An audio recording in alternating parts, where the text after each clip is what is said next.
Today we're talking about performance at the highest level. These two men represent elite championship execution at the highest levels. But beyond the trophies, they've built movement. They've built community. They've built scalable business that's rooted in discipline and growth. Personal evolution is the foundation of what these gentlemen do. We have three-time Mr. Olympia, Brandon Hendrickson, and Mr. USA IFBB Pro Olympian, Jonas Jamena. Gentlemen, welcome. One of the things that I really want to get both you guys on here for so we could talk about it, because I've known Jonas for the better part of a decade now, right? And we're actually talking about it. I go, I've known Jonas. This is how you know we're real homies, bro. I go, I think I knew you when you were like 165 pounds, bro. Like, that's a while back. You're still men's physique? Yeah, you're still, bro. I remember, and then the biggest thing was you becoming Mr. USA 2020, right? That was huge, bro. That shot up everything. I think that was like the main thing that happened, where it just everything took off from there. Bring this closer to you, bro. Yeah. Can you hear? Yeah, I knew he was. I knew. I've done this so much now that like I'm used to. I go, hold on, bring that closer, bro. So you know what? That's a good point, because that was actually the number one question I wanted to ask you guys to just kind of start. Give us a little bit more. You guys don't need introductions anyways, right? Anybody who's in the industry knows who you guys are, knows what you do. We got three-time Mr. O right here. We got Mr. USA, as we were just saying right there. The thing that I want to ask you both is like, you guys both obviously started from somewhere, right? Sure. And everyone has seen parts of your journeys. The interesting thing about socials is it makes people think that they know you without knowing you, which is kind of cool. But so being that everybody started from somewhere, before the titles, the trophies, the platforms, before the followings, right? So what was the biggest mindset shift for each of you guys going from an amateur to where you guys are at now, being elite? How did that mind shift change? Yeah, go for it, man. You said starting from somewhere, but I really started from nowhere, from nothing. Yeah, tell me more. So, like, my family comes from a third world country, Trinidad and Tobago. They don't know anything about bodybuilding, let alone baseball, major sports, right? Yep. So bodybuilding, like, whatever. So they trusted that I found something that I like to do, and I have a passion for, but I wasn't making money from it. So they're like, we don't trust that. And then I started winning, and I won the Arnold Classic 2016, and then they're like, okay. And at the same time, I'm still working full time at the hospital. God bless. When I won the Arnold. So what they're were you doing like, at the hospital? I was a healthcare hospitality manager at the hospital. Okay. So I had my degree, my bachelor's degree in healthcare management, and was looking for a job for 2 years. I ended up going to aviation school for air traffic control management for a semester. So, like, nobody knows this about I didn't know. We have a lot of similarities. You guys probably don't know this. That's aviation school. Awesome. Yeah, man. Oh, okay. We'll talk. Yeah. Then I went to school, and then I ended up finding a job in the hospital. So, like, I quit the aviation school, and I started working at the hospital as a patient transporter. So I was just pushing old people around, wheelchairs, had a little vest and tie. Then 6 months later, I got promotion to manager, hospitality manager. So I was kind of overseeing everything non-clinical.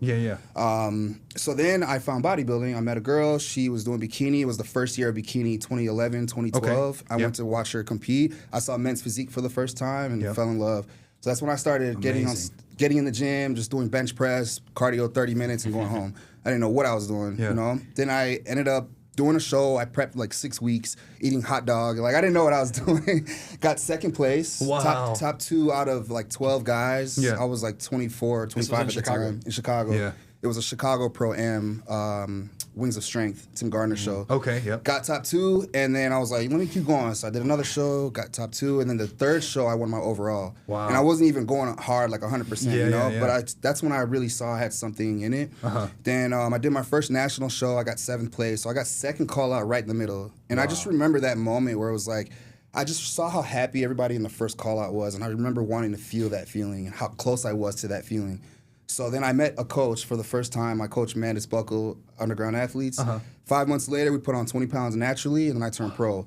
And then turned pro 2013, 2014, and 15, kind of just going through the pro league, Texas and LA. Then I did a show in LA, got last place, came back to Tampa, and I won Tampa. So I went from 9th place to 1st place, qualified for the Olympia. What do you think the deciding factor was? Like, what happened? I think just what they're looking for on the East Coast and the West Coast was completely different. Like, the West Coast, they like more smaller, shredded guy. The East Coast, you can get away with being a little bit bigger with shape and conditioning.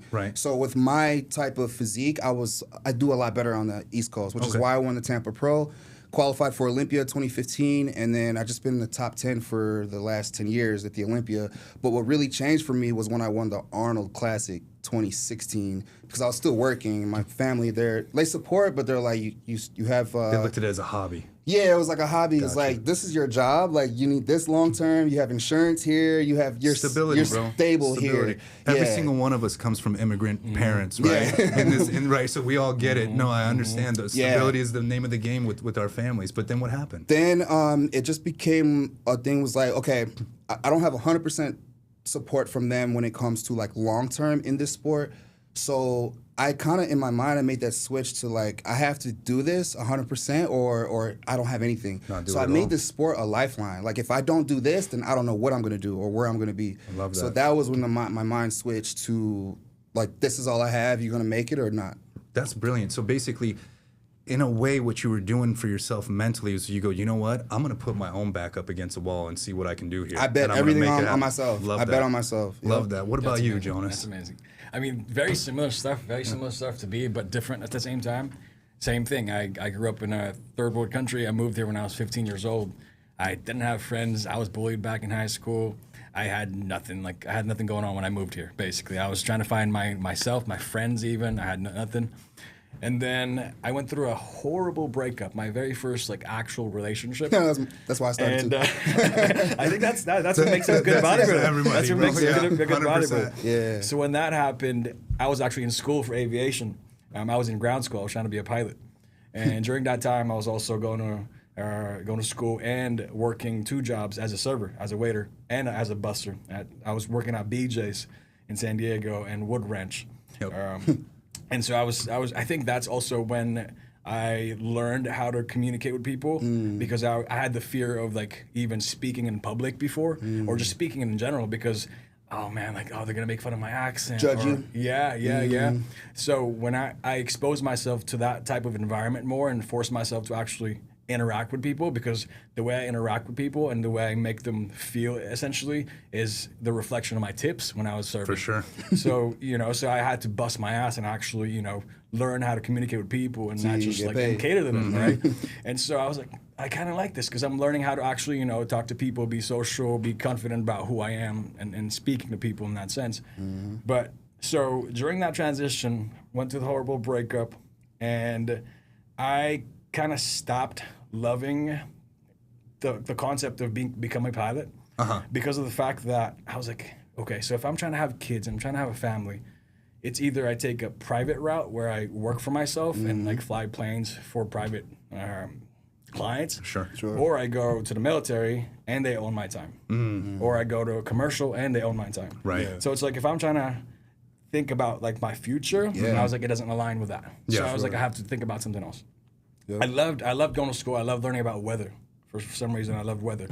And so I did that for 3 years. I was in the Dean's List for the whole straight 3 years because I did love it. But it wasn't something that I wanted to do. So during that time, went through the breakup, and I was like, what do I got to do? So what happened was I needed a different outlet after the breakup. I was like, I have all this free time, I have all this energy. And so I just started looking things up on YouTube. I watched Christian Guzman, Mountain Dog. How old were you in this time? This was 2015, so 11 years ago. Yep. 24. Yeah, that's when I started too. 24. So when I was 24, man, long time ago. Yeah. So that happened, and time flies. Yeah, it does. Everything just shifted. I started looking things up as far as what to do, how to get lean, and then I reached out to Cuts, my first coach. He was in Sacramento at the time, and I was living in Sacramento because I was trying to bend. Shout out to Ariel. We did I think 6 or 7 shows together. And that kind of exposed me also to the people that he was coaching, which a lot of people were good people in the industry. So it's an even split. But I was in Sacramento at the time, reached out to Ariel, and then I did my first show back in 2014. I started my prep 2014 October. Wow. And then I did my first show March 2015. And then I didn't do so well. I got like 3rd place. And then after that, that's when I fell in love with it. It's more so like, man, I love this. I can do something with this. Became fun. And then after that, people started contacting me for like, hey, like, do you do training? Do you do coaching? Do you do this? I'm like, I don't, but I can, you know? And so it's kind of one of those things where it's like I would sneak in people. I started taking clients, and I had like maybe 3 clients after my first show. And I was charging them $20 per session. Yeah. And I would sneak them in there because I can't technically train unless I'm a trainer, right? Yeah, exactly. And so I would sneak in and like train them, or I would train with them sometimes. Yeah. That's so a smart way to do it. I did what I had to do, you know? And then I started loving it even more.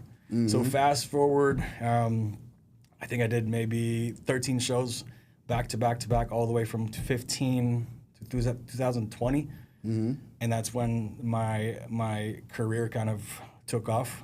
But there was the same hesitations with like the family. Like my mom was very hesitant about like, what are you doing? Like you were gonna be a pilot, now you're training people for $20 per hour. Like what are you doing? Like, you know. And so after that, I was like, Mom, just I see something. Like I see something. Just trust me. Yeah, same with me. Same vision. My mother would take my check-in photos in the morning. Like, oh, that's amazing! Shout out to Mom right there for that. And funny story about this. I don't know if I can talk about this. Can I talk about anything you want? So talk about anything. Funny story. When I decided to take enhancements and steroids. Yeah. My mother's a nurse. Okay. Typical Filipino. Shocker. Right? So when I decided that, hey, like this is something that I'm gonna make my career out of, and like not that I need to, but it's just part of. But to be competitive, exactly. Yes, we all gotta jump on. So anabolics, I was like, so I had this like I had to like rehearse this whole script in my head about how I'm gonna tell my mom that I'm gonna take steroids because I was still under her roof, like I was still living at home. And then I was like, hey Mom, like so it took me like a week. I remember I did my first shot. Right, on my own. Yeah. But it took me about 6 hours to do it. You're kidding. I was butt naked in front of my mirror because I was nervous. Yeah, bro. Yeah, I rewatched the same YouTube video Yep. for about 50 times. Just so I don't fuck it up. Yep.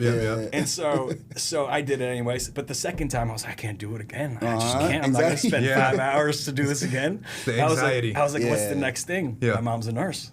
So the next time I had to do it, I was like, hey Ma, I did a couple shows already and I love this, and I did a whole talk. I actually was genuine and honest about it. And I think she felt the honesty that was coming from me and the genuine passion that I had for it. And so she's like, okay, I'll do it. Yeah. Like and I was surprised. God bless. Surprised. Yeah, she was like, if you're gonna do it right, and I'm gonna help you. I was shocked. I was shocked. And the funny thing was, it took her an hour to do it. Because you were squirming? because she was nervous.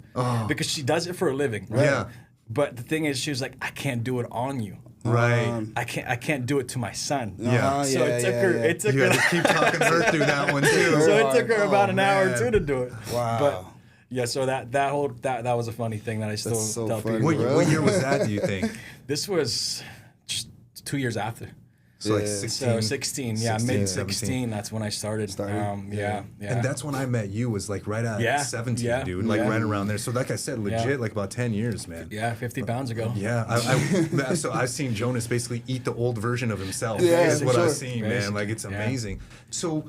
One thing I noticed about what you're talking about is, coaching is a big part of customer service. And you said when you were younger, you weren't comfortable with talking, and like this is all you do now is deal with people. It's just funny how full circle how it comes around. And now I would have never known. I honestly, like the kid in me, the teenager in me, the 15-year-old moved to the Philippines would have never known that this is the career that I'll be doing for at working least with people 12 years. I'll tell you guys something, just on a personal level. When I look back at my life, I always will go, God is the best author of all time. Oh, man, because you start to connect the dots. Like, why were you in the restaurant, like doing those? Well, now we can see how the dots are connected to where now this is what you're doing all day, talking to people, and you get out there in front of it. But then take me through when you became Mr. USA. What happened there? Because I was part of it. So, but I want everyone else to hear this story too, bro. So this is also an interesting one, to say the least. So I started prepping for national shows, and national shows is a big deal. Like I think Miami National, like, and USA's at the time, like here in Vegas. I turned pro in Miami National. Yeah, see, like those are like probably the two prestigious ones at the time. And it kind of shifted throughout the years, but at that time it was Miami Nationals and USA's in Vegas. Those are the two where, like, if you win your pro card there, you do well in the league. You know, not saying all the other ones don't, but like those are the prestigious ones. Sure. And so I wanted to do those, and like North Americans as well too, which is up there too. So I did, I think, about 3 national shows leading up to before I turned pro. But the most memorable moment for me and the pivotal point was in 2019. So 2019, I prepped for USA's. So I started my prep at 24 weeks out, which puts me at like May, all the way up until I think July, usually July. And so I did the whole prep. I was with Terry Placker at the time. And I can kind of say this now because, you know, he's not a coach anymore. But so at that time, I wasn't a citizen. I wasn't a U.S. citizen. I was still a permanent resident. I was still a green card holder. And during that time, U.S. for you to be able to do USAs, you have to be a U.S. citizen, which makes sense, right? And so I told Terry, I was like, hey, like, are you sure you want to do this? Because it says here on the requirements, U.S. citizen. And he's like, oh, you know, I got you. No, it's okay. I'll talk to this guy and this guy and this guy. And I was like, okay, we'll do it. So I prepped, booked my Airbnb, got my hotel, got everything lined up. 1 day out, 2 days out, I arrived to Vegas from San Diego, and got to check-ins. So I'm not registered yet.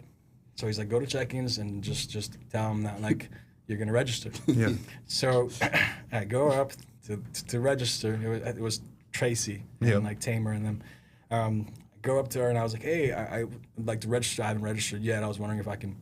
And then she's like, oh, well, you're gonna have to. Do you have your passport? I was like, oh no, I left it at home. And I was like, fuck, I'm lying already. Like this doesn't feel good already, you know. I remember this too. And then, and then she goes, well, do you have like a copy or anything like that? I was like, I don't.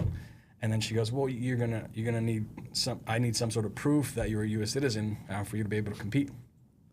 And I was like, oh, just give me a second. So I walk out. Give me a second. I tell Terry, because he's out right outside. He's like, yo, like they said I need what I need, right? And I was like, I told you. And he's like, okay, let me go talk to Tamer, whatever. So he goes talk to him, and then Tamer's like, no, like he needs a passport or a U.S. citizen, become a U.S. citizen. And then when they said no, and I can see everything just kind of like unraveling, and I was like, I'm not competing tomorrow. All that hard work. 24 weeks of prep, investment time, like money. Like, you know, I had no sponsors at the time. And I just kind of walked off the venue slowly. And I got to my car and I just cried. Just rightfully so. Bawled. And I was like, I'm done. Like, I can't do this anymore. And then I called you. I called you. I was outside of a pizza store, like a pizza shop, and I got a large pie. And I remember I was crying and just eating. Like I was just like, it wasn't even fucking good. But it was just like I was just eating. I'm glad we can laugh about this now, man. It was tough at that time, bro. I remember the call. And so I just took it like a man and took it to the chin, and I was like, you know, I'm gonna cry myself out, but I'm gonna go back. Like I'm gonna go back, do North Americans 4 weeks after. And then fast forward, did North Americans. You don't need no, not there. So I did North Americans. I had to spend more money to get an Airbnb, get the flight last minute too. So it was expensive. And then I ended up getting 6th place. But the thing is, the guys that were competing at USA's at the time, I competed against a week before at LA Championships. And I beat all of them. And there was like a whole controversy where it's like Tame or Tarek, the judges at the time, they were like, we don't know who to pick, so we had to place you guys at some point. But all you 5, because it's supposed to be only top 2 to qualify for nationals. They go, all you 5, the top 5 in Class B in men's physique for this LA Championship show are qualified. Because that's crazy. Because that's how good we all looked. Right? And then I didn't do a peak week for LA Championships, but they did. So I was like, all I got to do is peak and come in, do what I got to do, and I'll beat them for sure. Yeah. Mm-hmm. And so that was the mindset. The North Americans got sixth, and I was like, I was done after that. I thought I was going to quit. I thought I was going to quit bodybuilding. And then fast forward 2020, when they changed the rules, literally. They changed the rules. So this was July. They changed the rules right that January. Only top 2? No, for the qualification for the qualification U.S. citizen. rules. Like, you don't need to be a U.S. citizen anymore. I'm like, you couldn't do this 6 months ago? Yeah. Crazy. So they changed the rules, and I was like, okay, I'm going to come back to USA. Exactly. Yeah, so I came back to USA's, and it was like, it was one of those moments, I don't know if you guys have felt this, where it's one of those moments where like you're experiencing like an out-of-body experience, where things are just happening, and it's kind of like, it's going so fast, but it's also going so slow, where you see yourself, and things are happening and unraveling. I think that was like a godly moment for me, where God was just there. So I was on stage. I did you were calm. Yeah. There's a calm in that moment. Exactly. It was. I'm getting goosebumps by just describing it. But 2020 USA's, I prepped for that show. I did classic and men's physique. I had to get on for classic first, and I ended up being in the first call-outs, but on the tail end. And I was like, man, I'm not gonna get my pro card, right? But I was like, I'm gonna finish because I signed up for this. I'm going to do this. So I came back from men's physique like 30 minutes later. Change out the shorts. Change out Change out the shorts. Took out the trunks, put on the shorts, Mm-hmm. and then they called me again from first call outs. I was like, okay, this is good. Yeah. But I was in the middle when they called me, like the line out, and I never moved. And I was hitting my poster, and I was like, what's going on? Like, what's going on? This is happening. They got you winning right now. Huh? They got you winning. Yeah. That was a good sign when they don't move and there was you only from 5. the middle. Yeah. There was only 5. So at that point, I was like, okay, like this. I don't know what's happening, but it's happening. Yep. Right. And then after that, I got off the stage. Everyone was congratulating me. I'm like, I don't know what's happening. Yeah. You know, like I can't believe yet until like the pro card. Yeah, exactly. Absolutely. And then finals happened, came back, and then did my thing with classic. They called me out of classic because for some reason I was in the first call outs, but they took me out of the first call outs and they moved another guy instead, which is weird, right? Yeah. And I was like, I don't know what's going on. And then I came back for men's physique, and same thing. They didn't move me. There was no recomparison whatsoever. Right. And then I got my pro card. And then Amazing. the craziest thing was that, like, I came backstage, and I was still like, nothing was still hitting. Like, I was still like saying like, what's going on? But it was weird because I was backstage. I was still locked into what I needed to do. I was the only one pumping up. I was like pumping up my chest. Yep. I had a little bit of honey. I had like some Get the Pop-Tarts, carbs get the in, carbs yep. in.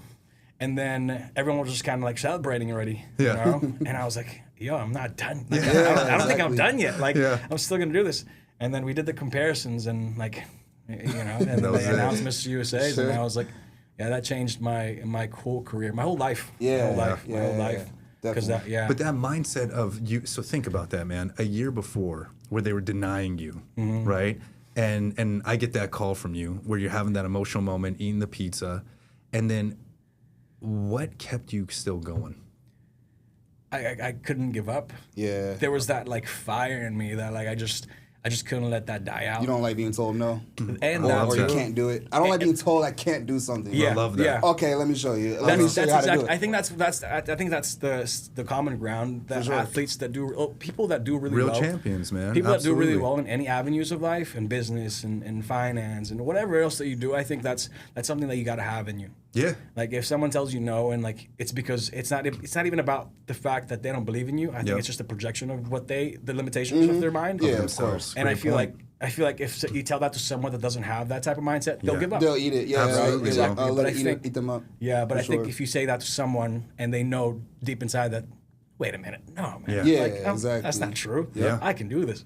Absolutely. Like that's I think that's what we share. It's the the inner narrative that we tell ourselves. Exactly. man. Yeah. 100%. Exactly. I appreciate that, man. Look, that's why I'm definitely honored and blessed to call you guys friends. And not just friends, but also people that I do business with, right? Because being able to do business with people that you actually like and want to be around, that's a blessing. You know what I mean? And then being able to do what you love is another blessing. And the question that I have is for you specifically, Brandon, because when I look at your socials, one of the things that you talk a lot about is like, one of your quotes is you rewrite who you are, right? Capital WHO. I love that, right? So what I want to ask is how much of your success, which is what we were just kind of talking about, the psychological, the mental part, right? Because look, bro, at the end of the day, being pros is not a joke. Turning pro is not a joke. It's tough. I tried. I didn't turn pro, right? I loved it. I love the sport. A lot of people tried. Right? A lot of people tried. But you guys being pros, right? Becoming Mr. USA, becoming 3-time Mr. Olympia, right? That's serious business. That's at the pinnacle of being an elite athlete is where you guys are at, right? That crossroads. The really, for me, the admirable part about all of this is that not only are you guys phenomenal elite athletes, but then at the same time, you guys are doing incredible things in business too, which I'm fortunate enough to be included with, right? But how much of your success would you say is actually psychological as opposed to just physical? It's less physical. Like, if the psychological part is not on point, then the physical is just not going to follow. For sure. Like, this prep for me was a lot different, getting ready for the Arnold, because this is the first time I've been in a prep, not in a relationship. So I didn't have anyone to... I'm human, bro. Sometimes I can only give 80%. So on those days I can only give it 80%, how do I get that extra 20? For sure. The extra 20 has to come from the psychological part. Me telling myself, no, you can do this. No, things don't last forever. So just get it done. Embrace the moment. Even the thing about not giving up or being told no or being told you can't, I hated that. It was like my ego. And I think this is an acceptable time to have an ego. I don't think it's good to have ego all the time. For sure. I think it's good. Everyone has an ego. You just got to learn how to manage your ego. So in this moment, I learned to manage my ego and use it and be like, no, there is more in me. I can do this. Get up and do it, because it's not going to last forever. And at the end of the day, as long as you do it, you can look back, have no regret. I don't mind failing. I just don't like the feeling of regret. You're saying, like, capitalize on the moment while you can, while I'm there, and take it all the way, so that way, if whatever happens, let the chips fall where they may. Vegas reference there. And then at the end, I don't have any regret. At least I tried, you know. And even if I failed, like, even if I get last place, at least I know I got up all those days. I did all that cardio. I did all that training. This is what is more satisfactory to me than anything. So do you think that out of all of the Mr. Olympia preps that you did, right? And now, and for all the ladies and gentlemen listening, right now, Brandon is 10 days out from the Arnold Classic 2026. Crazy. You won in 16. Yeah, 10 years. 10 years ago. Look at that, man. It's giving me chills, bro. I know. I'm just thinking. He's going to win it again. Absolutely. He's going to win it. No doubt. It's crazy. And I'm putting it out there. Yeah, I love that, bro. Absolutely. He looks insane. He looks fucking incredible. The guy, you guys are monsters. When I see this guy, he gave me, let me talk something real quick. He gave me the best compliment when we were at Cafe Leon over there. He comes up, gives me a hug. He goes, bro, you're solid. I go, can you say that exactly like that one more time? He said that again every time we see one more time. I go, God bless you, man. Back was hard, man, he's a good man, bro. Thank you, bro. Thank you. So out of all the preps, right? Yeah. For the Mr. Olympia competitions, would you say that this has been the most difficult one because you're not in a relationship, or what's going on there? Or was there a harder Mr. O for you than the others? That's a great question, because it's like, which one was harder, getting the first one, right, or when I lost the title and getting it back? Right. Or this prep when I don't have anyone helping me. I don't have any help. It's just me. I would say this one's more difficult, bro, mentally, psychologically. Yeah. Because, like, at least in the preps before, I can be at 80% and have, my girl just help me out. For sure. Like, this time I have to give 100% every day. So how do I motivate myself to go 100%? How do you stay on that path? Yeah, dude, it's like every day I have to perform. Like, my coach doesn't care how I feel. Right. He's just, you got to do what you're supposed to do. You know, nobody really cares how you're feeling. Yeah. They just care what the results are. So for and that's me, what they see at the end of the day is the results. Yeah, they don't care what I'm going through. Yeah. I mean, they might act like they care, but for sure, they don't care, bro. When I'm realizing, it's like, okay, I need to just turn this into something positive and use it. So no matter what I was going through, at least I'm still getting up and doing what I'm supposed to do. And this is what made a difference. I think that probably made you a better athlete, because now that if you get help or when you get help, Now you're like, okay, it's just I can be at 100, and then this extra it's is just additional. Just I don't need it. Exactly. Yeah, now I know I don't need your help. Like I can do everything on my own. But if I happen to let you in, it's only to add to my life. Yeah. Right. And that's amazing. I feel like that's a good place to be. Yeah, I feel like that would be. It took a while to get there. Yeah. It's maturity, man. It just takes time. It took failure. It took error. It took frustration. It took everything negative it took to get to this point, bro. Yeah, but I can relate. now I feel like mentally the strongest I've ever been. That's awesome. When you got that first Mr. Olympia, what was the mindset change there? Before or after? Let's say before. Right before. Yeah. So it was a lot of drama, a lot of beef, a lot of you can't do it, a lot of being denied, being rejected. Yep. And I managed to use that and turn it into something positive, which is why I used to come up with this phrase, 5 more for a hater. So whenever I would read something online, like, you're not going to do that, whatever hating comment, I'd literally get up from wherever I'm at and go to the gym and do like 5 more minutes of cardio or 5 more reps. You did. And you remember I was just, 2 years. You did that. Like, and it sounds cliche, but it was something that was. And it became a trend. Yeah, it was people like were like saying, "Who ain't working? Ain't no if. Why not me?" You know, all these things was because of something negative turning into something positive. That's beautiful, man. That's why I became a champion, multi-year champion. So what happened after you won that first one? I got comfortable. I went to India. I was traveling. Because look, bro, like I didn't just win. I'm going through a whole roller coaster of 5th place and 4th place, and you can't do this, you can't do that. So when I finally win, it's like finally I made it, right? So then I had this mentality, it's like, okay, finally I can like pull back, right, which is a terrible mentality once you get the like once you win, you have to go even harder. But I didn't have this mentality because I'm still young, still like immature, not as wise. How old were you when you won your first Olympia? I was 29. I was 18. This is 2018. So what? What is that? 8 years ago? 8 years ago? Yeah. I'm 38, so 30. Yeah. I won my first one when I was 30. Anyway, I got not lazy, but just like off track because I finally won, right? And then my training wasn't the same. My intensity wasn't the same. I got comfortable, and then I lost the title 2019, right? And I lost it to Raymond. Raymond got, he won, and I got like 4th place, bro. Not even like 2nd or 3rd. Like it was trash. Yeah. I was so disappointed, but that was what I needed. I didn't know Wake up call. Yeah, I didn't know I needed that. I was like, no, wake up. Like, you're a champion. Don't act like you're not a champion when you become one. Right. When you're a champion, you have to still act like and work like a champion. Right. So this is when I got the title back in 2020. True Rocky moment right there, man. 2020. Yeah. So is a pivotal moment. I think that brought out a lot of dog in people. It was the year of COVID too, bro. Yeah, so it was a lot of shit happening. Craziness going on. I started prep in May. Yep. The show got pushed back to December. I remember everything that. changed. December. Yeah, because they couldn't have people in the hall. Everything. People had to be on there with a mask. You were in California? Yeah, it was closed. Yeah, everything was closed. We had to all sneak into the gyms. We had to black out the windows. I remember that. Go through the back so that we can What train. a time, bro. I was like recruiting people to the back, like that's why I was doing something so bad. To do homework. Like no, we're just trying to get a fucking pop. Like man. I remember having to train. There's a police. Yeah. Police coming. We had to run to the back. Be quiet. Quiet. Be quiet. Where were you then? Miami? Chicago. Oh, Chicago. What a time. I was in California at that time too. I was in California at that time, and then I was just like, man, fuck this, I'm out. Yeah. I went to Miami. Right, I was like, that's why I went to Miami. Exactly, it was open. Man. Look, you brought up something really interesting right now about traveling, how you were in India and this, that. So, so as of late, our really good friend Jonas has been traveling quite a bit. Yeah. He's been going to Europe. He's been having a great time, and I love to see that for you. So, being the professional that you are in business as an athlete, how do you guys even keep things consistent while you're traveling?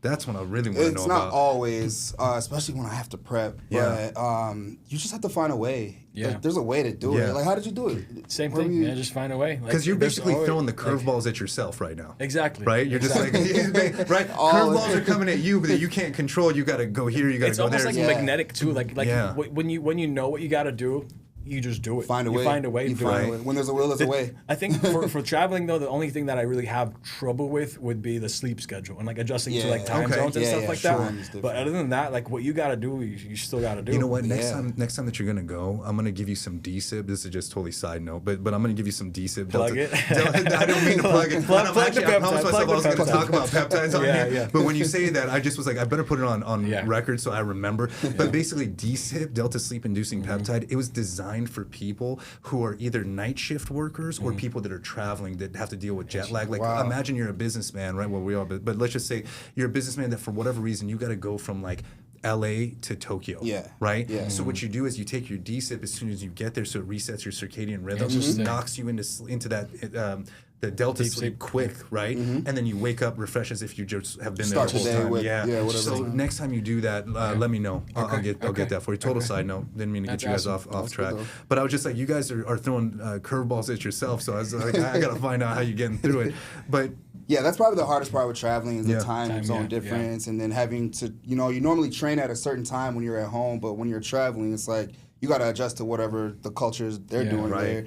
Adjust to the timing of the food there, adjust to the quality of the food there. Right. It's all different. Yeah, definitely, man. Definitely. But you can get it done. And I know when Jonas is over there, he'll send me like a video of like whatever gym he's in. He's like, oh, bro, check this out. Oh, it's amazing. It's beautiful to see a lot that. of outdoor gyms there too, so it's super nice. To be able to train, to be able to train outdoors, I think is a game changer. You're getting that sunlight and just that heat when you're training is amazing. Yeah, that's true. Look, one thing that you guys both do that I really like a lot is that as you guys have been growing your platforms and who you guys are and what you're putting out there, you stayed authentic with it the whole time. Actually, when I was talking to Brandon, I go, bro, you manage your own social media? I go, you got like 1 million something, some odd followers. I go, you do? He goes, yeah. He goes, I actually enjoy this. I like this. I'm putting out the right. And I go, I got next to nothing, and I still got a system. I get anxiety if I see unread messages. For some reason, it bothers me. It's natural for me to just open it and respond. Have you thought about coaching? Because that's a big thing. I do, but I'm not committed 100%. Okay. So I have a couple clients that I'm helping, lifestyle, no competitors, nothing like this. I have five people who I help just get back in shape. 2 women, 3 guys. And that how I do you work like with. it? Like, I like it. It's just time consuming. It is. And it's, and like for me to be performing at the level that I have to perform, it's complicated. Yeah, and I think the biggest thing would be like the curveball for me being both. You're doing both. Is investing like your emotional side to it. Because sometimes, like when you can't really pour out of an empty cup, right? So for me, like I have to get a therapist, I had to get a mentor, like things like this to kind of like refresh me and refill me. And then sometimes you can't do that on your own, right? Especially when you're on prep, when you're like mentally drained, and like you still have to.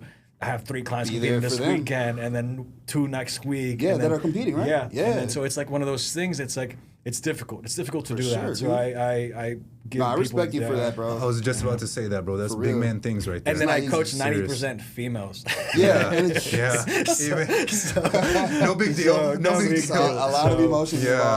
Going up and down and all kinds of stuff. Once I start getting those eye bags, you guys know. I feel you, bro. So far, so good though. It's very manageable. But again, like I said, you guys have to. I have to like pour back into my cup. Like you got to get help. Get a therapist. Have good people around you and like good mentors as well too to kind of keep you in that. And you know what? Now that Brandon was actually talking about how difficult this prep has been, it makes me think. I go, bro, you got to lean on your homeboys that are in the same town. So that's what we're all in the car just talking about. Yeah, all I do is work and work out. Like that's all we were all just saying. Like literally, that's what I was telling you guys about. I just remembered the whole purpose of me telling you guys the dinner that I had last night with the doctor. Right? He literally asked me. He goes, so I showed him everything that I've done for my business that you guys have seen, all the platforms I've built and all that. And he goes, what do you do for fun? And I was like, I work more. I literally was like, I work faster. That's it. That's literally. I call Jonas for a lift sometimes. Like we'll go work out at Kilo. That's about it. But literally, so to hear you say that, man, it just reminds me that like you guys are with your sponsors with Darksport. The whole thing is being part of the Wolf Pack. Like, we got to actually make that happen for ourselves with each other. But I know, right? 100%, bro. I thought about starting like a community here in Vegas. Because I think we're lacking that. There's so many like bodybuilders, different people, different walks of life, and like there's a lot of amazing coaches here, a lot of pros here. There's a lot of fucking pros here, and I'm like, dude, like there's a lot of athletes that are up and coming, and I was like, that's what I did in San Diego. The reason why I think I became somewhat successful in the coaching industry is because of the fact that I built a community in San Diego. And that to me was like it grew organically. I did things out of love and passion for what I did. And so I think that's what's lacking in Vegas. And so I thought about doing some sort of like movement or like like some sort of something like that, where we just meet up. Me too. We network. You know, we shoot the shit. Like just talk, kind of like this. Kind of like this. On a bigger scale. Yeah. We should 1,000,000% make we that just happen. help each other grow, because there's so many things that we can learn from each other. Like you said, we're all doing the same things. All these athletes that are living here, bodybuilders, they all do the same thing we do. Exactly. They don't go out. They don't party. No, I'll put some good idea. No, I love that idea, bro. Me too, because that way I also want us, you to stay here. That's exactly it. That's what I was saying too. I want Brandon to say, I go, what do you mean a year, bro? Like we're just getting started, man. What are you talking about? For sure, yeah. So that's a great point, and I love that, and I love that on this podcast right now that idea just came out, and we just saw the birth of something really big. So I think that's a big one. Whatever I can do to help you with that, I'm definitely down, man. You know, the other question that I got for you guys, because of where you're at, and you know what, you guys are both extreme proof that we can age better, right? We really can. And I mean, look at what you've done. Three Mr. Olympics, going into the Arnold that you won 10 years ago. Now you're about to do. Like, that's crazy. This is incredible. I've gotten better. You know what I mean? Better. Like, getting better. You actually look younger. I saw your photo when you posted a photo of him in like the scrubs. When he was in the medical field. I look 38 there. I'm 38 now. He did. It's crazy. It's amazing, We'll man. probably put the photo here somewhere. Look, and you guys have had and are having incredible careers that are still going, you know, in business and as competitors. Thank God, bro. Jonas is, thank God indeed, bro. Big And Jonas is going from men's physique to classic physique as if he didn't have enough to deal with. He's like, let me do this too. Let me change categories. Add another challenge. No I can't back out either. No, it's I like, can't back out. I couldn't back out either. It's out there, bro.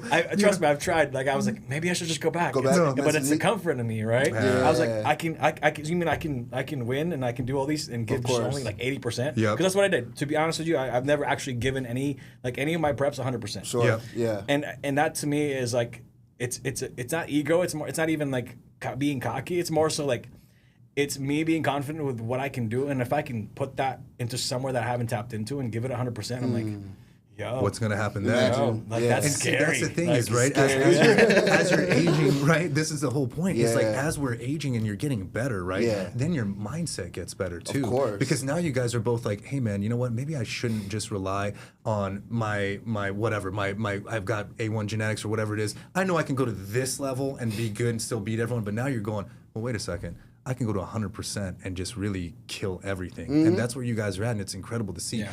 Have you guys put any thought as you're doing this and as you guys are going along? So one of the things that I've always learned, right, and it was in grad school that I read this book that I'm sure a lot of people have too, 10 Habits of Very Successful People, right? I'm butchering the title a little bit, but one of the things that they talk about is one of the tenets of that is to begin with the end in mind, right? So I say that to ask you guys both this is, have you thought about the legacy that you want to have within this industry, or what do you want business and as far as competing, how do you guys want to be looked at? How do you guys want to be in the next, let's say 20 years when you're, maybe you guys might not be done in 20 years, but let's just say another 20 years, right? What does that look like? Have you thought about what you want to be remembered as or looked at? The biggest thing for me is just my last name. Like I'm one of 3 Hendricksons. My dad and my cousin, and I'm the youngest Hendrickson. So it's like, for me, it's all about my legacy and having my son and his son carry on that name and carry on what I've done.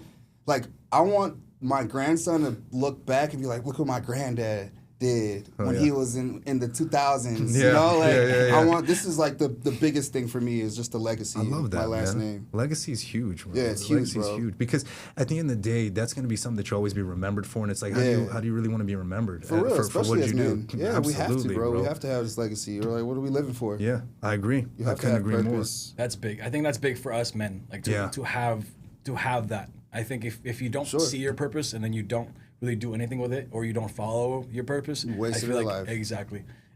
Or so if you don't have, I mean, it's okay if you don't have kids, but I think all a man needs is those accomplishments and those goals, and then his kids to carry that on. You know, family to carry that on. Yeah, 100%, bro. Big. Yeah, legacy is big. When it comes to the competition side, let me ask this question first before I get into the business side, right? But when it comes to the competition side, what is one of the things, because you guys are obviously 3-time Mr. Olympian as well, what's one of the things that you guys think most people, let's talk about me, right? hey man, I've been backstage at the Olympia, right? That was my running joke. Was like, oh, I've been at the Olympia too. I've been back there too, you know. But you guys even on stage, you've been on stage. You've been on stage. I've been at the Olympia stage. I've been on a 3-time Olympia stage. You can say that. Yeah, oh God, could you imagine? That's too funny, bro. But for you guys being now I'm cracking up at myself. You guys got me going. Being on the Olympia stage, what is the number one thing, or what are just some of the things that you guys think that most people just don't know? What is it like prepping for that? What is it like competing at that level? What is it that everyday people in the audience or fans or other competitors that haven't gotten to that level that they don't know what it's like? Yeah. The fear of the unknown. Because like, look at Jonas. He said, "Oh, he's gonna win next week." And that sounds good, like for you, and I love that you're saying that and hyping me up. But then going to my mind, it's like, it's not up to me. I know I'm bringing some dope shit and something I've never seen, they've never seen. But still, it's not up to me. Right. It's still up to somebody's emotion. It's still up to somebody's opinion. Yeah. So it's like that. You guys might see like, oh yeah, he's gonna win, easy. But in my mind, I'm like, fuck, I'm scared, bro. Last night I couldn't even sleep. Right. Fuck, man. Like, I know I'm bringing my best. I'm getting all this. People telling me all these positive things. My coach is happy. My trainer's happy. But still, at the end of the day, when I get on stage, do they want to pick me or do they want to go with somebody else? And how is my emotional stability going to be after that? Whatever they choose, what is it? And if it's not first place, right. How is my emotional stability going to be after that? And that's what gives me that fear and that anxiety. Have you thought about that? Do you ever go there, or do you just put that out of your mind? I'm thinking this all, like the deeper I get into prep, the more I'm thinking about this. But I think fear is good. Absolutely. Because it creates urgency. Because now, look, I can't sleep. I'm up at like 5:30, so fuck, let's go do cardio. Right. Let's go do something with this fear that I have. Let me do something productive with the fear. Channel that energy into something. Yeah, and what do I have to lose by using that and pushing myself even more? What do I have to lose? Yep. You know? So at least like I'm using it in a good way, and hopefully something good comes from it. Oh, it definitely will, bro. Especially because as you have someone like Neil Hill, big shout out to Neil. Someone like Neil who's saying, I'm happy with you, that would be everything for me. I'll be like, cool, if you're happy. He's so hard to please. That's what I'm saying. I already know. He's super hard to. You're already seeing that. And it's interesting for me to hear the way that you use that. And my hat's off to you to be able to admit at being at the level that you're at to go, hey man, I'm a little scared about this. Like this is fear, so this is a beautiful thing. To be able to admit that and go, you know what, I'm gonna channel that fear into something positive, because I do that with business, and I'm gonna bring it to Jonas, because Jonas does it with both. I've seen it. He'll do it with competing, and then he does it with business too, because I will get the randomest text message from Jonas. It could be middle of the night, it could be the morning. Hey, Paul, we're gonna do this, and this, and we're gonna do this, and this, and we're gonna set this meeting up, and we're gonna do that. And I go, all right, buddy, I'm down with all of it. Let's do it. Let's make it all happen. But I love that. So is it the similar experience for you, Jay?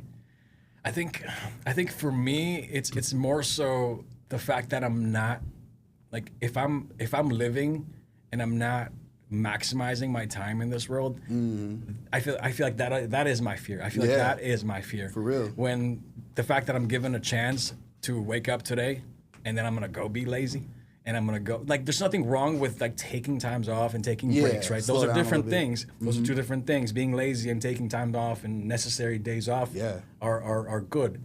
But for me, it's like the purpose. Like it's like I'm taking the gift for granted is what it is. So that's the fear for me. That's where I'm at, especially because doing like nothing with that. Yeah, and time. you learn. I think I learned those things from making mistakes. Yeah, from breakups, from heartaches, from denials, from no's, from losses. Doubts, from all those things are an accumulation of things that makes me want to do better and like actually live my life to the full extent of it with the right people, of course, you know. And I think that's a big thing for me.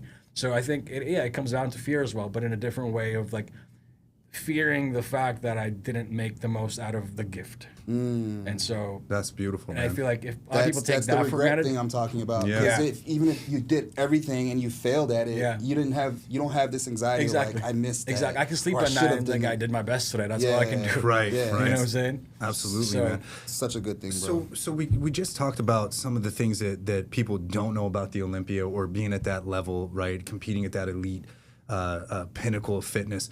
what do you guys, so the interesting thing for me with you guys is that when it comes to the business side of things, right, not only are you guys, again, incredible athletes at the top of your craft, but then you're also business guys that have a lot of things going on, sponsorships, and you're online coaches doing all these other things. But the biggest part of this for me, what brings it all together, is part of your social media, right? So at the end of the day, I would, in a very respectful way, I'd also say you guys are influencers too, right? Absolutely. You're not just influencers, you guys are influential people within the communities that you've created. Big, that's a key word, bro. The difference between being influential and just being an influencer. Anybody can just be an influencer, but how are you moving people? Yes. Like you might influence someone to buy some jeans, right? But are you influencing them to be a better person, right? Overall, like that's the difference between being an influencer and being influential. I love that, bro. You can see that across like people's posts, for sure. Like how they talk, what they do, what they say. It's not just what they post, but it's also, is it genuine, authentic? Because some people can like say something or do something, but they're just doing it for other reasons, there's other intentions. Exactly. So I think that is also something I see in B a lot. That's why people transcend into, like, people relate to him. Right. Is because of the fact that he's organic. He's real. He's right. Just, you get what you see. Like you see what you get. Kind of thing. Yeah. Absolutely. Like if you meet him in person, he's like, the same guy. Sure. Yeah. I looked up to B. Yeah. For a long time. All the guys that I'm now blessed always to call love, a homie and friend. Always show love. Yeah. It's crazy because now, like, I was thinking about it just last week. I was like, like these guys are my friends now. Like before, I would just like see them on the phone, on and I'm Instagram, like, they look amazing. Yeah. And it's like it's the same thing. It's like a whole 180 of full circle, bro. Yeah. For real. But I think like the organic way of how people I think there's a shift too in social media, where like people are leaning towards more so organic content. Yeah. It's not so much like clout stuff. It's not so much like the next trendy thing. It's more so like people that are talking about like simple things that you can relate to. Are you real? Whatever. Yeah, exactly. Yeah, because like sometimes I'll like put so much dedication into making this like amazing video and I get no likes. Yeah. But then I throw something just like randomly, like with my dog, or like drinking a Celsius, and that gets all these views. Yeah. What do you guys think is the biggest misconception about social and being influential? Like, what's real and what's fake? Yeah, I think that's what it is. That's what it is. Can people can read that? I mean, we're all connected, right? Easy. We're all, the energy you can feel it. Speaks. Yeah, and I think the biggest thing too is like we lead people.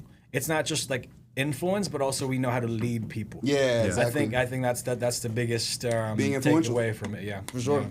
Yeah. That's good, bro. I love that. It's the same word, but it's two totally different meanings. Yeah. Big completely time. different meanings. Big time. That's why I was like, look, I wouldn't say you guys are just influencers. I go, no, they're actually influential community builders. Yeah, I know a lot of influencers. I don't know a lot of people that are influential. Yeah.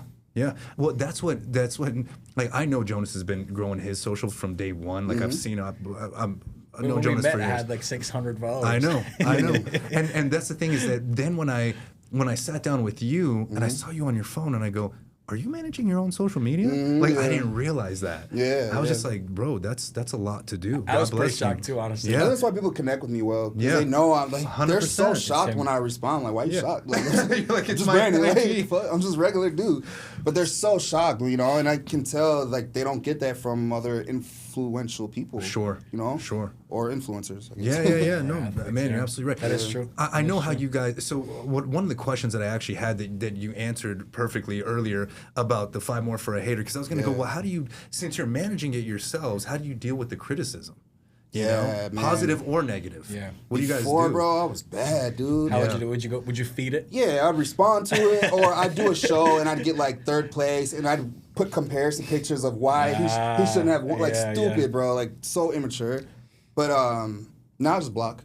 Yeah, smart. No, protect your energy. Yeah, I agree with that. I saw his post the other day. He's like, unblock fee? Yeah, I have a $500 unblock fee. I'm like, yo, that's a good business platform. Hey, that was a great way to monetize that. Yeah. That's fantastic, actually. Has anyone reached? Oh, they can't reach out. They're gonna have to go through a friend. Hey, call them a friend. Yo, can you take Zelle? What's Zelle? Oh gosh. Oh, that's too funny, man. Oh my goodness. Yeah, that's real. But protect your energy, bro. Yeah. For real. To. I learned a lot from you guys. I always do. But having this conversation with you guys both right now, I learned a lot about about really having that champion mentality in everything that you do, because I'm seeing that it translates into work, into social, into your actual competing, changing divisions, going for even another in relationships. Arnold. Yeah, talk to me about that. What is that? Give me that. What is that? Being a champion in a relationship, the woman fall in love with you, bro. Yeah.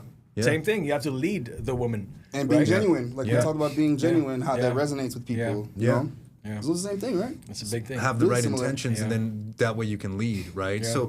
So look, not to get super philosophical, but I've always been of that mindset too, right? Because as a man, if you're meant to lead, well, who's leading us, right? We have somebody above us, right, at all times that we're supposed to look up to. Absolutely. That's supposed to guide us so that we can guide the women in our life, the children in our life, and move them forward. How is that? Have you guys seen that with your relationships, the way that you guys are as athletes, as businessmen? Does that translate into how you guys are with your ladies? Yeah, big time, because we're setting the tone. Right. As long as you set the tone, then she kind of like respects what the things you like, the things you don't like, right. you know, and things you accept, things you don't accept. You're as long a as you're team. being the leader and setting that tone, they're gonna respect it. Yeah. As long as you respect yourself, you gotta respect yourself first. That part. That's key. Yeah, definitely. It's a learning progress for me too. I mean, Still learning, bro. Yeah, I'm not perfect. I just got out of a 4 or 5 year relationship, so it's one of those things that's still, figuring out. I think I read something the other day. I was like, we're all just trying to figure out life for the very first time.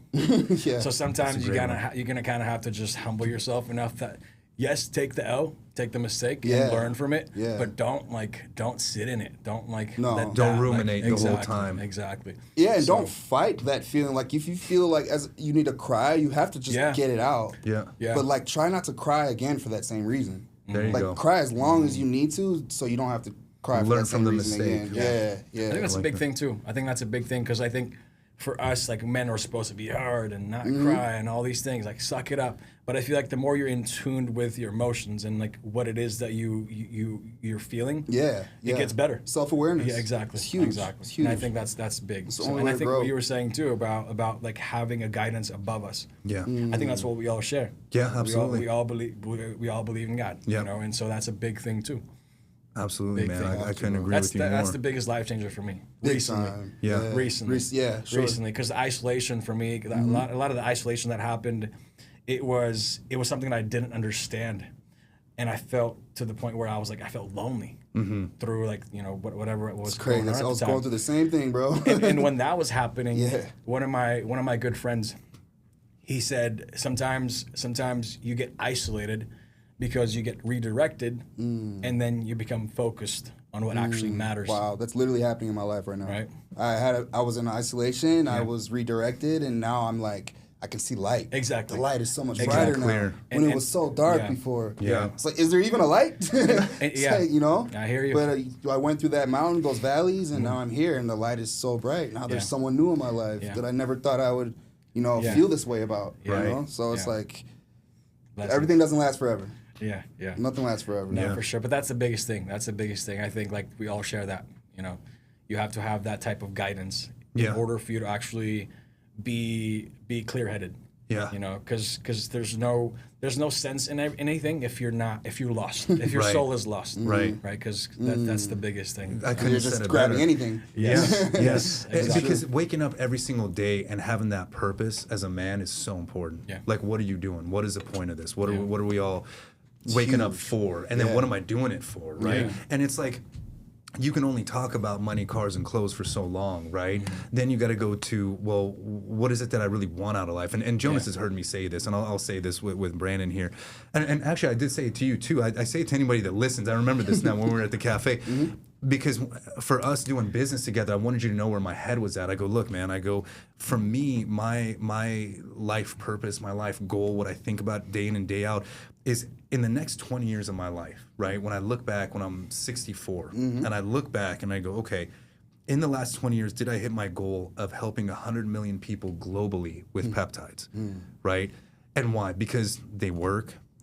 Compared to anything else, they're relatively the safest. They are helping people just change their lives, and we're adding years to people's lives, right? Yep. So that's my purpose.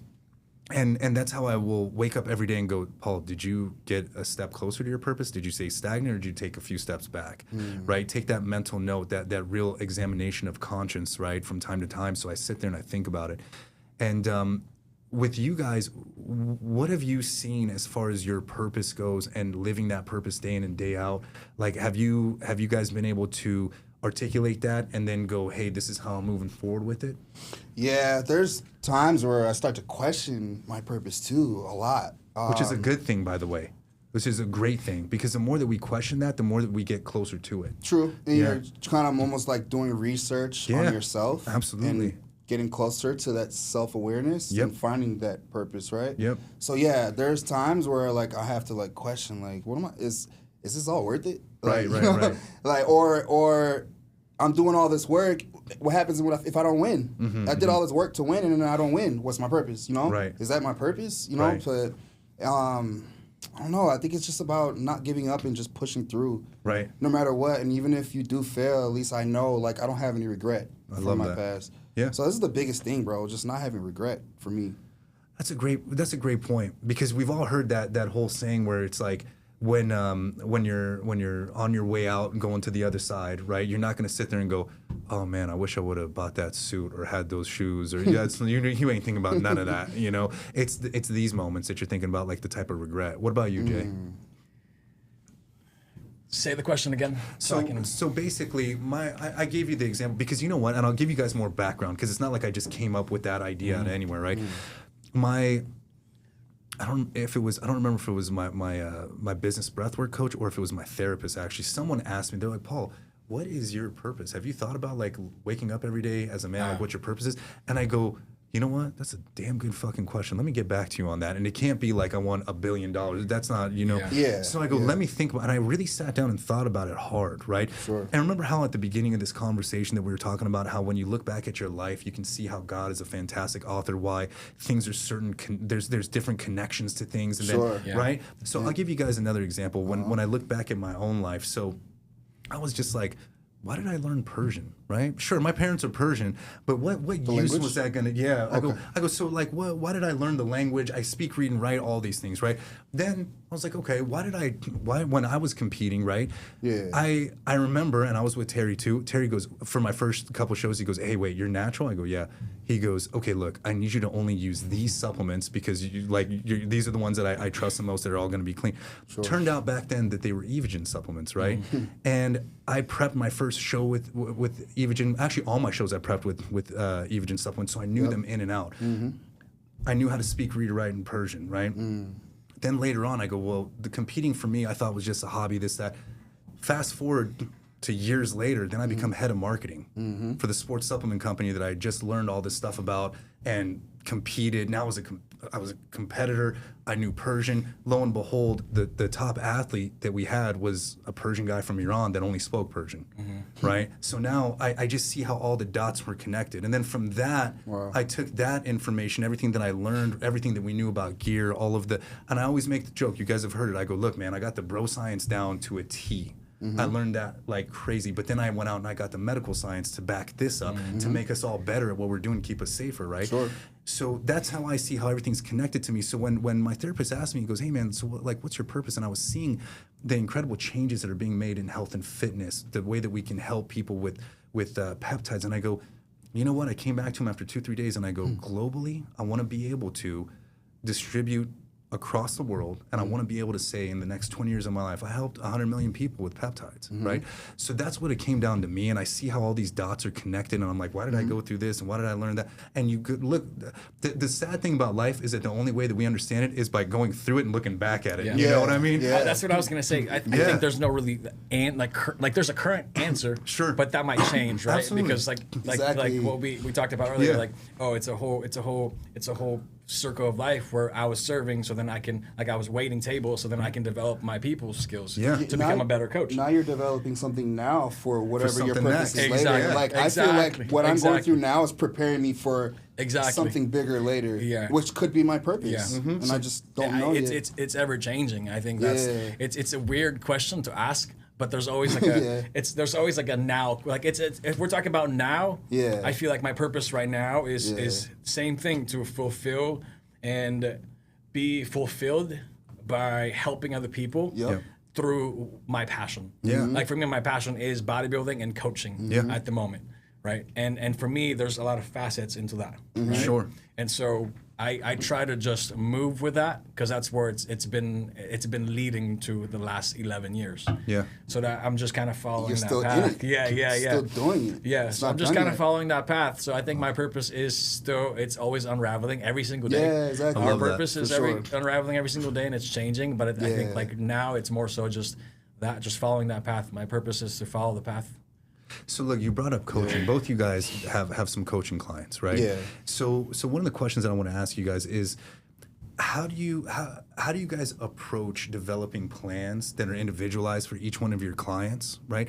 And then how do you measure the success, besides like the mirror and the scale and stuff like that? How do you measure the success of that through the energy that you're getting from your clients? I think for me, understanding it, because I'm also an athlete. Sure. So I think I have a deeper understanding. I'm not saying you have to be an athlete in order for you to become an amazing coach, right? It's not a prerequisite to become a good coach or an amazing coach or a coach in general. But I do think that is one of the advantages that I have, is because I've been there. Sure. I've walked the walk, and I've been at your shoe, or I've been where you're trying to go. Yeah. So therefore, with that concept, and also the concept of being a coach mixed together, I think that's what sets me apart as well too. Yeah. And that's why also, in a way where I speak to people, it's from being empathetic and sympathetic about the fact that, like, I get it, I've been there. Every aspect, mentally, physically, spiritually. Exactly. So this is what we're going to do. So I feel like being able to guide someone better through my own journey is something that I really, really, I guess, let my business be guided by that, because that's a big thing for me.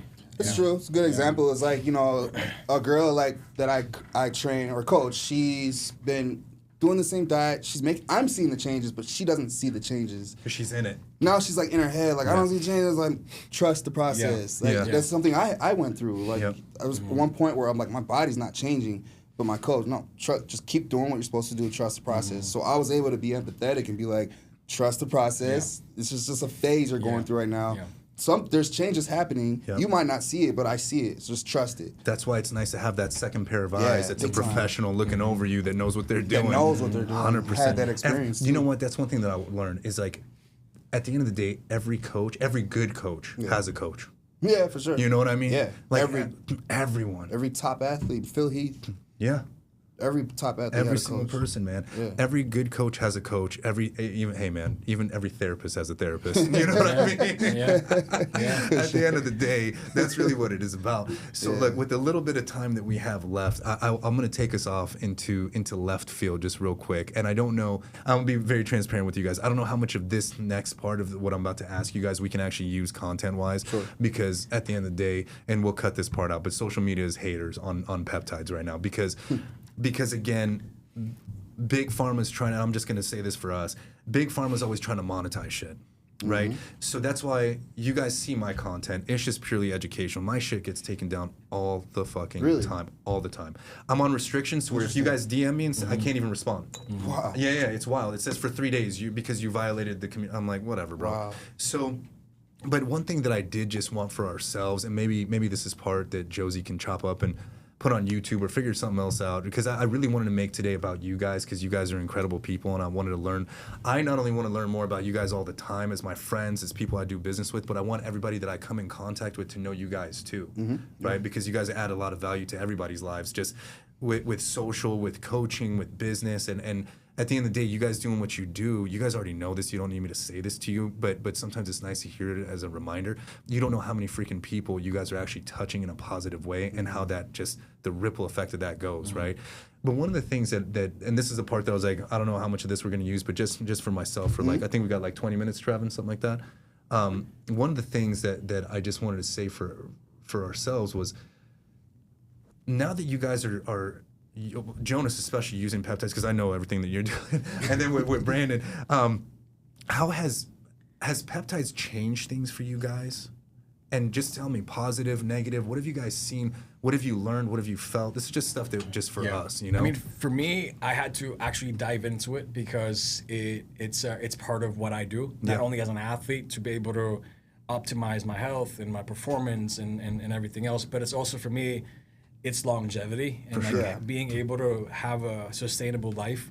And with that comes with, you know, we do take steroids, right? And so that cuts with longevity. Sure. And so for this, the difference between, I guess, what I learned through peptides is that it is just existing in our body. Right. And the fact is, like, it doesn't really involve your hormones. Like it just enhances your life in a way where it's not like steroids, for example, where it does affect your hormonal axis to where it creates some sort of havoc. And you gotta kind of, like, bodybuilding is not healthy, right? Right. And so for us, like, thank you for the honesty. I mean, we take these things, and at the end of the day, counteract it with something all the time. We take stuff to take stuff, right? And sometimes, like, we have to understand that bodybuilding is not healthy, right? But we can make it healthier by doing X, Y, and Z, by doing your homework. And I think peptides is doing just that. It's helping promote longevity within our industry, within athletes, within people. It's changing people's lives to where there's a lot of new researches that's being developed to be able to, you know, even cure kidney or cognition, like anything that you need, to be quite honest. Like we have it. Like we were just talking about, like for sleep, like DSIP, right? And so there's a lot of things that you can. There's a lot of facets within peptides that I think I benefit from as an athlete. Sure. But also I educate my clients in a way where, like, these are very helpful. If you don't want to take steroids, great. Like, cool, we have alternatives. And it does so much more. Yeah. Right? And so I think that's the biggest less thing negative for me. effect. Yeah. So. I don't even know how to back that up, bro. That was on point. That was good. You know what? We were actually at Kilo and we had that conversation with Jay, the owner. Yeah. Right? Okay. And he said something brilliant. He's a little bit older than me. I think he said he was like 50 or somewhere like 50s, yeah, he's in his 50s. So looks phenomenal. Yeah. Right? Yeah. Dude is a beast still. Like he looks great. That Asian genetics. Yeah, bro. A1. A1. And but what he said to me and Jonas was just brilliant because he's just like, man, he looked at us, he goes, I fucking love peptides. And we're like, cool, man, tell me more. Like, what's going on? And he's like, I did this, I gained this weight, I feel good, this, that, longevity. And he goes, you know what, and he looked at you specifically, and he goes, I'm really happy for you guys that are still competing at your level, that you guys have these as an option now. He goes, because back then, we didn't have that. Because you know what the question is now? When someone asks you, what's your stack? They're not talking about your steroid stack. They're talking about the protocols of everything. Exactly. Everything. And so that's the like. difference. To kind of piggyback to that, I feel like we are blessed because these things didn't exist before, right? And there's other ways now that we figured out. Oh, hey, like I don't need to take Trenbolone 500 milligrams a week to be able to look like that. Right. Like those things exist now. You know what, man? I'm gonna tout. I'm gonna definitely tout and like really talk about the bodybuilding industry that I want you guys to know, and I know you do know this, but I want you guys to hear someone like me, because I have one foot over here with you guys, and then I've got my other foot over here with podiatrists and orthopedic surgeons that I'm talking to, right? Yeah. The interesting thing is, and I love this about this industry, about our industry, right, is that at the end of the day, we are the mavericks, we are the front runners, we are the guys and girls that are really putting out the science for the medical community over here to go, wait a second, what's going on? Like, you guys are doing what? And then what happened? Because the things that we know and the way that we talk about certain protocols and stacks and the way that we can put things together, the medical community goes, wow, I didn't know that. Like, I'll give you guys a perfect example. One of the doctors, he's a leaner guy. He's also in his mid-50s. The guy looks great. He's like, hey, man, I love to play tennis. I go, well, that's fantastic. You're shredded. You're built to play tennis. You enjoy that. And he's a podiatrist. And he goes, well, you know, I'm having some hard time putting on size, but, you know, I didn't want to take my TRT up. I know that's not healthy. And I go, well, doc, you know, have you thought about either doing testosterone or maybe even MK677? And he goes, what's that? I go, ibutermore. And he goes, what's that? I go, glad you asked. Yeah, glad you asked. Talk for 2 hours. Yeah, man. I go into that at dinner. I tell him, you know, hey, man, it's going to strengthen your bones. It's also going to increase ghrelin, which is the hormone secreted by the stomach that tells you you're hungry. So now you're going to eat more food. And guess what? Your IGF levels are going higher naturally, so now you're going to synthesize a protein more. And I go, but then, doc, if you want to do something really cool, I go, pair that with IGFLR3 right before you go lift or work out. And he goes, why? I go, because think about it like this, with IGFLR3, that's a nutrition partitioning agent, right? So what it's going to do is, then you take it before you lift, so that while you're lifting, you're sipping on your BCAAs or your EAAs, and you're breaking down the muscle, right? And then what it's going to do is, it's going to shuttle those nutrients directly to the muscles that you're breaking down. Wow. And now you're also eating more food because of the ibuprofen, and your IGF levels are higher. It's just a fantastic combination. Recover faster. And you know what that reminds me of, fellas? Just so that we can talk about it really openly between ourselves. That is the peptide version of GH and Slin. And it's infinitely safer. Nobody's going to die.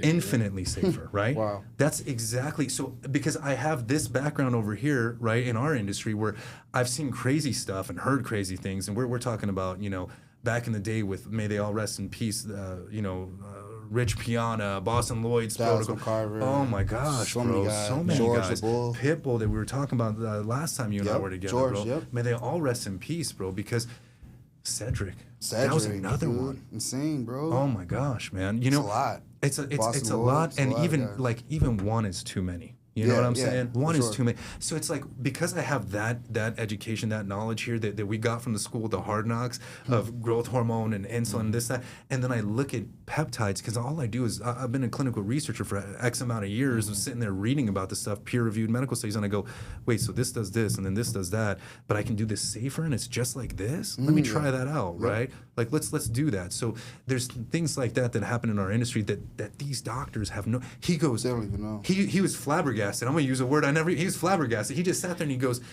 what? Like, I can do what? And I go, yeah. I go, it's not unusual I've seen guys in their 20s that are amateur competitors, right? In 12 weeks, put on solid 8 to 10 pounds of muscle off of that MK677 ibutamor and IGFLR3. Right? And then they're doing stuff like inclomethane citrate and HCG to boost up their testosterone naturally. So there's ways to do it. And I'm not saying by any means that people are going to get to, the elite levels of bodybuilding by doing these things. But you know what? It can prolong things for them a little bit. You know what I mean? For sure. And make it a little bit healthier. It's a big thing. Yeah, bro. Because even the bodybuilders want longevity. Absolutely. So why would you not? Yeah. If you're just a regular person, just longevity is perfect. Yeah. Yeah, and so those are the things that I think about, that I'm always like, hey, bro, whatever I can do to help folks out like that and go, hey, there's other alternatives for us to do it, I'll always talk about it. But I just want to know, have you, and you don't have to talk about it, and if you do talk about it and you want us to cut it out, we'll cut it out, right? Yeah. But I'm just going to ask, have you tried any peptides? BP157. BPC157, yeah. BPC157, yep. I had an injury in my elbow. So I did it for like a month. Yeah. But it helped. Yeah. Yeah, it helped. Yeah, the stuff works, bro. Yeah. That's what I'm telling everybody. I go, you know why they're popular? Because they just work. That's really it. Yeah. But no, that's the only one I've tried. Okay. Yeah. I'm going to talk to Neil. We're going to change that. Yeah, for sure. Yeah, we already talked about that. Yeah, bro. We got to talk to Neil. And Neil, I got to get back with him too, man. I know he's super busy. You talk about a world traveler, but I'll definitely get with him, because I was telling Brandon, right? I go, hey, man. You know what? There's a part of me that I was thinking about telling Neil, I'm going to take him through like my elite package. And I told you this too. And I go, hey, bro, I'm going to do everything for you. Just coach me. And then I go, but then that's kind of crazy, because then he's actually going to coach me. And I don't know if I'm ready for that. Yeah, he's serious too. I know he's serious. He's serious, bro. I was like, I don't know if I'm ready for that. Yeah. That's too funny. See, that's another thing too. That's an untapped potential for you would be. Oh, yeah. See, the thing is, like, you've already reached a lot of achievements in bodybuilding, and more with all these advancements. Yeah, you know what I'm saying? Even more. And then exactly. So that's exciting. Like, that to me is it's like a breakthrough within what we do. Yeah. Right. So, getting closer to that purpose. Yeah. Gents, I'm telling you, with health and longevity and what we know now as modern science and modern fitness keeps pushing forward, it's not going to be unusual for us to start seeing people that on the regular are living 100 years, 110, 120 in our lifetimes. Sure. Maybe God bless us. I hope that we all get to that level. But I'm saying, like, we'll see things out of other people, right, as time goes on. But listen, generations from now, it's going to get better and better. That's the goal, right? Just like how we keep aging better and better. You know what I'm saying? That is true. That is true. Gentlemen, I appreciate the time today, especially to three-time Mr. O coming in. You know, big props. On prep. God bless you, bro. You made it happen. It was all worth it, bro. Really appreciate it. It's all about being prepared and preparation. So I'm good. I had everything I need. Thank you. If I may put, like, not a lot of people can do what Brandon does, right? Because for him to be able to perform to that level and still sit and talk 10 days out is very uncanny to some people's minds, right? Yeah, and so big props to you, bro. Thank you, bro. To sit here and be able to think. I'm just like, that's huge. Right? Oh my God. And to be a personable, nice guy while he's doing it. God bless, bro. It's God. A true professional. It's the only way I can explain, get close to the explanation. It has to be God. Yeah. It's just like leading me and guiding me, and it's because I'm asking Him to guide me. Amen. I'm asking Him to guide me, and He's literally guiding me, bro. Like, that's beautiful. I've seen God in so many different ways throughout this prep, bro. So nobody can tell me any different that He's not real. Amen. It's 100% real. It's the reason I'm still here. That's awesome. Yeah. It's the reason I'm still at the top.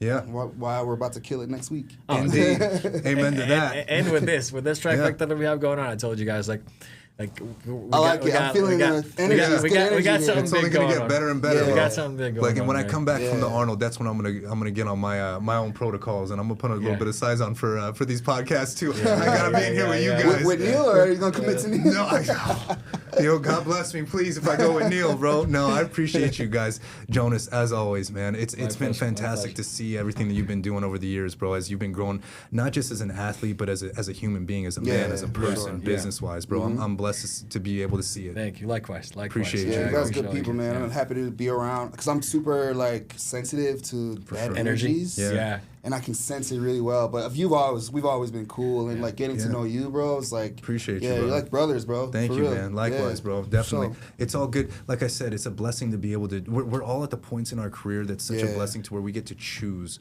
who we want to work with. For sure. You know what I mean? Yeah. And that's a beautiful place. Thank to be. God for that too. Thank God indeed, bro. Amen. Especially in our industry, I feel like that's rare to be able to connect with people in that sense and be able to trust and do business and have that type of relationship with people, because we've seen it all, right? It's a lot of egos. It's a lot of that we have, man. We've been around. You've been around. Yeah. So it's, I know exactly what I don't want to be like. Yeah. You guys see that too. Yeah. So I'll end it and say thank you, both of you, and not that he needs it, but best of luck to you this next week and the next 10 days. I'll be there. I don't need luck, just prayers. Indeed, bro. We got you on that. You know, Jonas and I got you on that all day, prayers bro. will work. 100%. Keep you in the prayers. You, absolutely, bro. I'll be there next week from the 5th to the 8th, so I'll catch up with you. I'll catch up with Hadi. I'll see everybody there, bro. It's going to be great, man. Thank you both. Thanks for this, bro. Appreciate you. Thank you. My man. Thank you. Thank you, bro. So, good shit, brother. Make it happen. Thanks, you.